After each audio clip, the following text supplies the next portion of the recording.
ठीक है। अब अगर ए बिलोंग कर रहा है कॉन्ग्रुएंसी क्लास ऑफ बी को तो बी भी बिलोंग करेगा कॉन्ग्रुएंसी क्लास ऑफ ए को।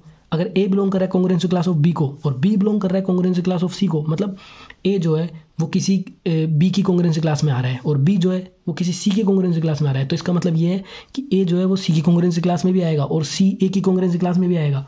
मतलब ये सब एक दूसरे के भाई भाई होते हैं, एक दूसरे के बिना नहीं रहते हैं। ये अगर ये इसकी क्लास में आ गया और ये किसी की भी क्लास में है तो उसकी क्लास में ये भी जाएगा। ठीक है। If X belongs to congruency class of A and Y belongs to congruency class of A, then अगर एक्स भी ए के अंदर है और वाई भी ए के अंदर है तो एक्स जो है वो भी वाई के अंदर होगा। यही बोला मैंने अभी कि अगर एक्स भी ए के अंदर है वाई भी ए के अंदर है तो एक्स जो है वो वाई के अंदर होगा और वाई भी जो है वो एक्स के अंदर होगा। ठीक है। ये इसकी क्लास में भी होगा, ये इसकी क्लास में भी होगा। ठीक है। अब अपन आते हैं इस पर। देखो, दो जो इक्विवेलेंस क्लासेस होती हैं या तो वो बिल्कुल डिट्टो सेम टू सेम होंगी या फिर उनमें एक भी एलिमेंट सेम नहीं होगा। ठीक है। ये मैंने पहले भी बोल दिया था, या तो दोनों इक्विवेलेंस क्लास पूरी की पूरी सेम होंगी या एक भी एलिमेंट सेम नहीं होगा। अब अपन आते हैं if A belongs to B. अगर ए बिलोंग कर रहा है बी को तो ए बराबर होगा बी के। ठीक है।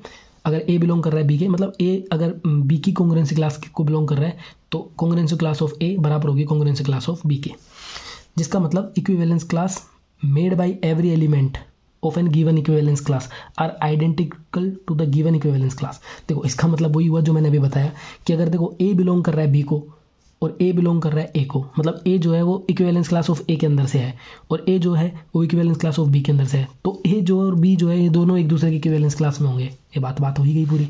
यही बात इंपॉर्टेंट है बस इक्विवेलेंस क्लास की। सीधी प्रॉपर्टी उठ के आती है क्वेश्चन में, पेपर में, और सीधा बताना पड़ता है।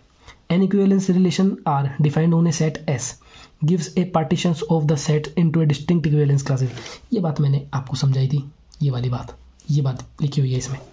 ठीक है। इसके बाद आती है अपनी यूनिट 2।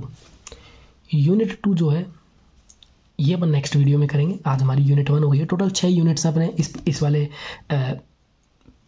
क्या बोलते हैं चैप्टर में, जिसमें से यूनिट 1 अपनी कंप्लीट हो गई है। यूनिट 2 में शायद अपन को 2 या 3 वीडियोस लग जाएंगी, तो यूनिट 2 अपन बाद में करेंगे, कल करेंगे। मतलब आज की यूनिट 1 कंप्लीट हो गई है। ठीक है।